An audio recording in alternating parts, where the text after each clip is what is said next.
Hi, everybody. I know some of you have been looking for some different ways to assess your students using Schoology. I used a slideshow that was adapted from a great presentation that Centerville Elementary put together. And I just added a few things and took a few things from theirs and added some videos and such, hoping that maybe you guys can get some help for your students.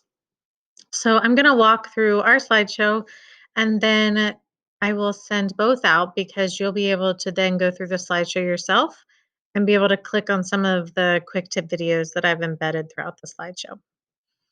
So I am literally going to just quickly go through each of all of the assessments that they have. So as you know, you'll go to add an assessment, and then there is an entire list of assessment tools that they have. Some are great. Some I'll let you keep your own opinion. I'll probably lend mine too, but they are there. So the first one, I'm not going to spend a touch time on because you guys have probably already used this. Multiple choice, self-explanatory. You can use pictures, you can use videos, you can embed things that you would like to embed. It doesn't just have to be words. True, false, kind of low on Bloom's taxonomy there, but they are available, very quick, very easy. Just don't get stuck in it that those are the only ones that you are doing. The next one that I have, matching. I have to keep moving me around here. Matching, kind of low on the taxonomy again here, but again, you can put pictures in and so forth. Please feel free to do that. This, of course, is a math one, but it can go for ELA as well. Ordering the same. I can't see it used a ton in math, except maybe for order of operations or maybe for sequencing numbers.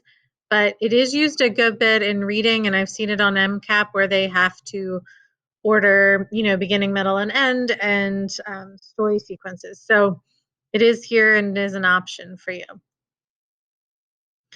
Fill in the blank. There are fill in the blank text, drop down, drag and drop. Here is one for reading and one for math. Pretty self-explanatory as well. If you want to have a blank involved, you just put the underscore and it automatically pops up as a fill in the blank. There are some takeaways and tips here. You can put in as many blanks as you want.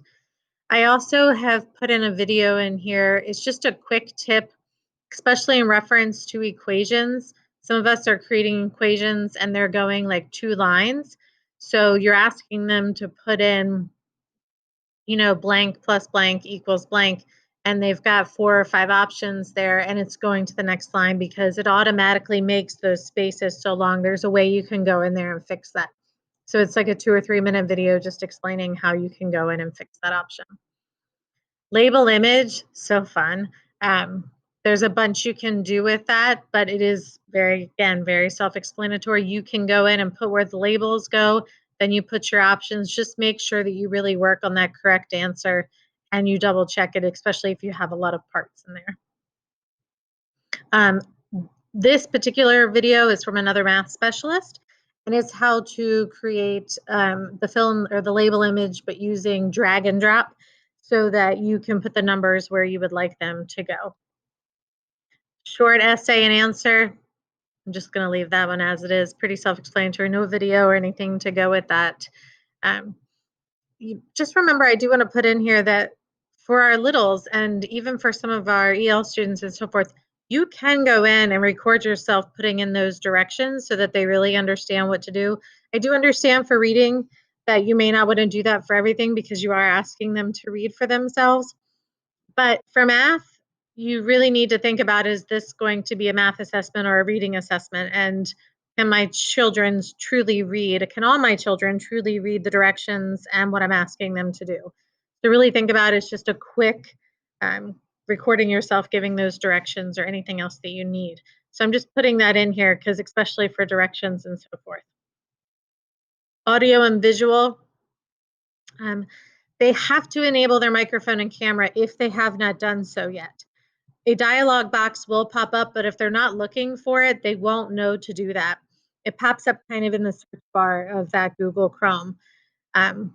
So please make sure that they know that and that they practice it before you automatically put this into an assessment that you're really grading for their report card or for progress or something like that. Make sure that they've seen it before and it won't be the first time. File upload, same thing. It's much easier if they do it on their device than the parent taking a picture and then trying to get it somehow into Schoology. It really works. For here, they can take a picture, put it right on here, and pop it right into their upload file. Highlight Hotspot is different than highlight image that we have used. I do put a video in here of how to do that. Um, I like it for some things, especially for our younger children with some of our multiple choice. Especially, here's a question that we had earlier in multiple choice. Once you watch the video, you'll see what I mean about how could we make this into a highlight hotspot to maybe make it a little easier for our friends that might struggle with a mouse or so forth.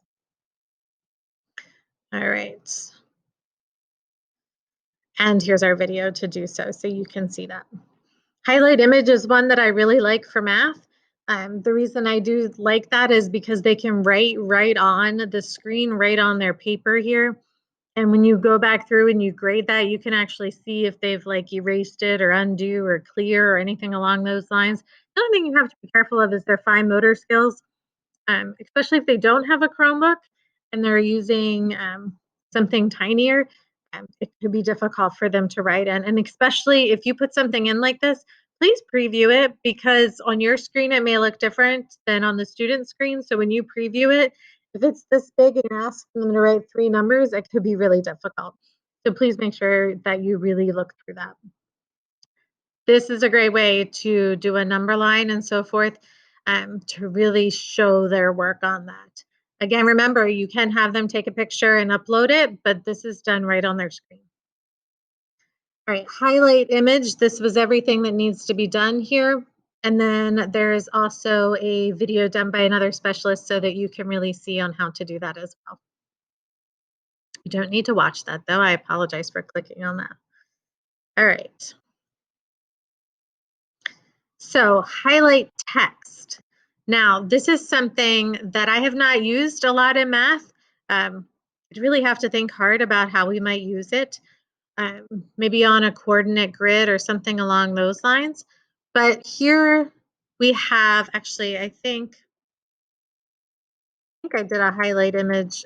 I'll come back to that. I think I have a coordinate grid later. But the highlight text here, I actually took this from an MCAP and it's really great. And I've actually done a video so that you can see that for the ELA and so forth.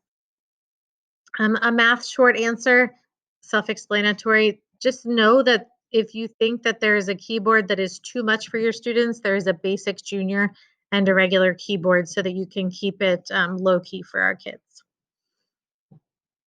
Number line. Not a huge fan of this option. I would much rather see them do the highlight image than do this. It's pretty complicated. If you want to play with it, play with it. We played with it for quite a while and it can just be a lot. It's nice that it's here. Um, feel free, but it seems like it might be a little quicker the other way around. Only my personal opinion on that. Same with the chart. I feel like there's other ways to do this, but that's your call. I'll let you read through and you can kind of try that one out. Not a huge fan of the chart option either. Right. In the slideshow, there'll be some things we have learned. And then I've got 3 things here. One is how to record your voice into the assessment in case you need it. And then there's 2 things there just to get you into some Schoology help if you need something outside of that. So I hope this helps. I hope that you get something out of it. And I also hope that you have a great day. Enjoy. Hi guys, I'm popping in again. So after my last video, I actually added a few things and I really didn't want to go in and record the whole thing over again. So I'm just going to show you what I added. First, I went in and if you look at some of the slides, they have this little button here and it will link you to a Schoology tutorial. So if I haven't put in a video of our own from here from Queen Anne's County, you'll be able to click on this little Schoology button and it'll take you to some kind of either from Schoology or some kind of tutorial from another teacher. I also added at the end something I had found out, and many of you might already know this, but learning objectives. So you can actually, and I'm going to click off and then click back. Um, what you can do is if you add your objective in down here and you actually click learning an objective, and then you go to state standards, you'll be able to find Maryland and then our Common Core standards. If you add them to your assessments, or your assignments or whatever you would like to do, you can then, when you go into your Schoology, your homepage, and you click on the Mastery tab, it will come up looking like this. You can change some settings to make it look the way you would like it to, but your standards will come up here and it will show you how they've done on some of those standards. So I thought that might be helpful for, I know progress reports have passed, but it might be helpful coming up in the future. So sorry to pop back on, but I just wanted to make sure that I added those few things in there for you. All right, guys. Hope you're having a great day. Bye.